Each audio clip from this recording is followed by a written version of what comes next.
तो आज हम लोग क्या डिस्कस करने वाले हैं, हम लोग ये डिस्कस करने वाले हैं कि जो हाई स्कूल का मैथ का सिलेबस है वो रिड्यूस कहाँ कहाँ से हुआ, कौन कौन से चैप्टर क्या किए गए, रिड्यूस किए गए, हटाए गए, कौन कौन से चैप्टर नहीं हटाए गए। ठीक है, तो उसमें हमें क्या करना है, उनको उनके बारे में जानना है, क्योंकि कन्फ्यूजन होती थी हमारे स्टूडेंटों को कि सर कौन कौन से चैप्टर हटाए गए, कौन कौन से रह गए। ठीक है, तो इसके लिए हम क्या करते हैं, हमने एक सिनॉप्सिस टाइप में बनाया है, कौन कौन से क्या करने हैं, रिड्यूस उन्होंने किया है।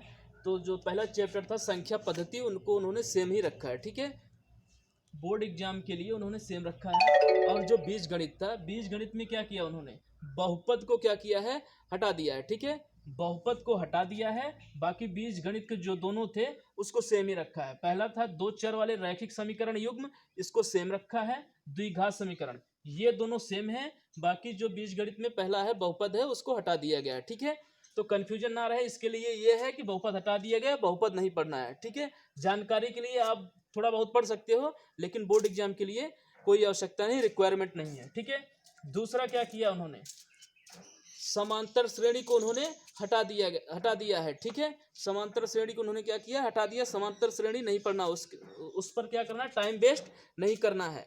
तीसरा क्या किया उन्होंने, निर्देशांक ज्यामिति को उन्होंने वैसे ही रखा है जैसे पहले था। ठीक है, ज्यामिति में त्रिभुज और वृत्त थे, उन्होंने त्रिभुज को वैसे रखा, वृत्त को क्या किया, हटा दिया है। ठीक है, वृत्त में हटा दिया, ज्यामिति में त्रिभुज को वैसे रखा, वृत्त को हटा दिया है। और क्या किया उन्होंने, त्रिकोणमिति में जाएंगे, सब वैसे हैं, सभी चैप्टर सेम वैसे हैं। उन्होंने क्या किया, त्रिकोणमिति में केवल सर्व सम क्या हटाया, क्या, cos sin square theta plus cos square theta equal to 1, ऐसी सर्व संख्याओं को क्या किया उन्होंने, हटा दिया गया है। बाकी सेम त्रिकोणमिति को वैसे ही रखा है। ठीक है, अब नेक्स्ट जाएंगे, हमने देखा कि क्या हुआ वहां पर जो प्रायिकता और सांख्यिकी थी। ठीक है, सांख्यिकी को उन्होंने सेम रखा, प्रायिकता को क्या किया, हटा दिया है। ठीक है, तो प्रायिकता को उन्होंने हटा दिया है। तो आप लोग क्या करोगे, बहुपद, और दूसरा क्या करोगे, समांतर श्रेणी, तीसरा क्या करोगे, वृत्त, चौथा क्या करोगे, त्रिकोणमिति में जो सर्व संख्या है।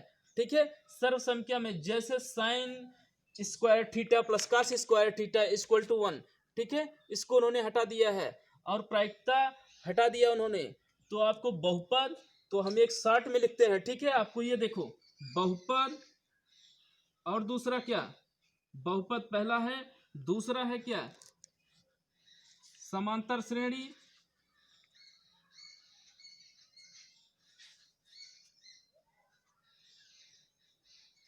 समांतर श्रेणी,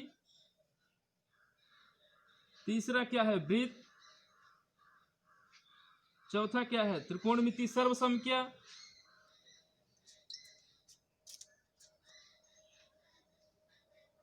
त्रिकोणमिति सर्व संख्या।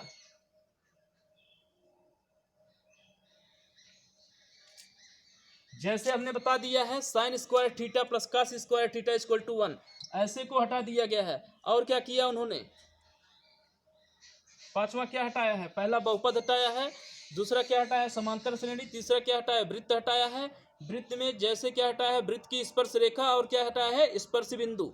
ठीक है, त्रिकोणमिति की सर्व संख्या हटाया, sine square theta plus cos square theta equal to 1 example स्वरूप में। ठीक है, उसके बाद उन्होंने क्या हटाया, प्रायिकता को हटा दिया है।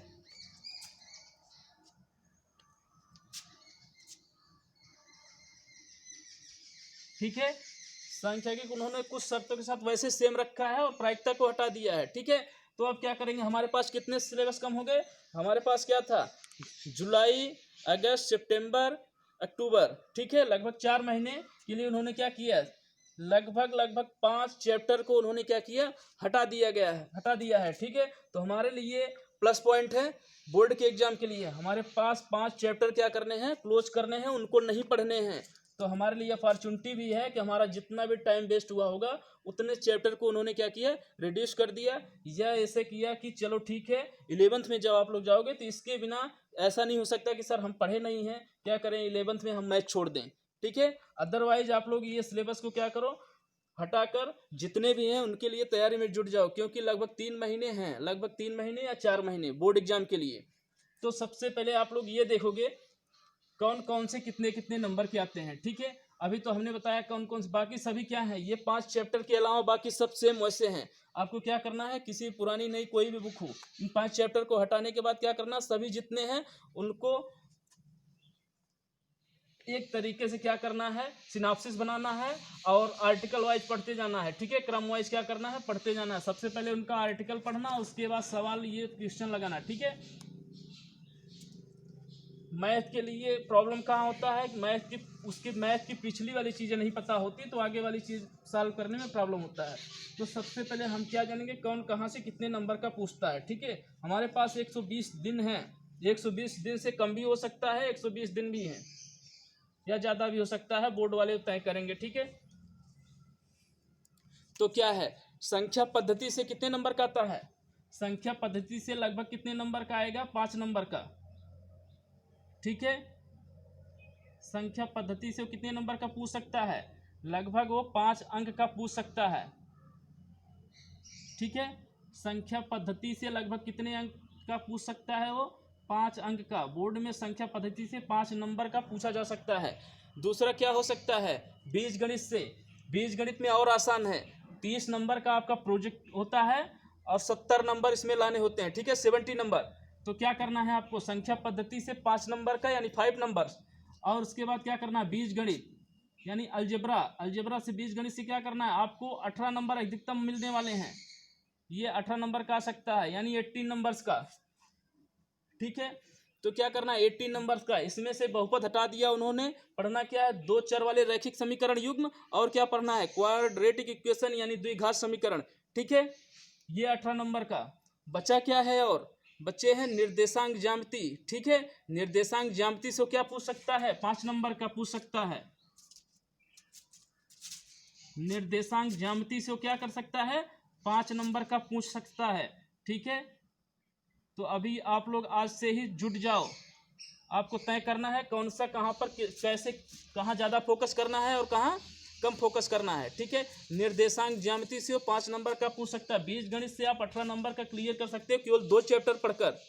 2 चैप्टर पढ़ने के बाद आप 18 नंबर क्लियर कर सकते हो। ज्यामिति बचा क्या है, ज्यामिति। ज्यामिति से क्या पूछ सकता है, वो ज्यामिति से पूछ सकता है लगभग 12 नंबर का।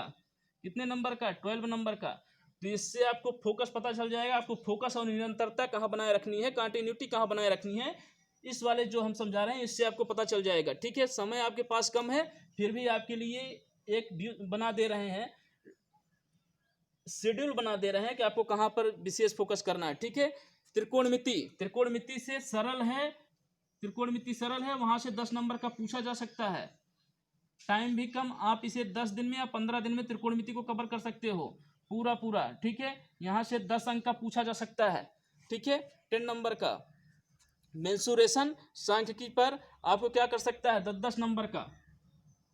कहाँ, मेंसुरेशन।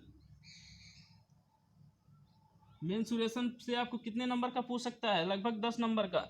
ठीक है, मेंसुरेशन से 10 नंबर का, और सांख्यिकी से कितने का पूछ सकता है, लगभग 10 नंबर का।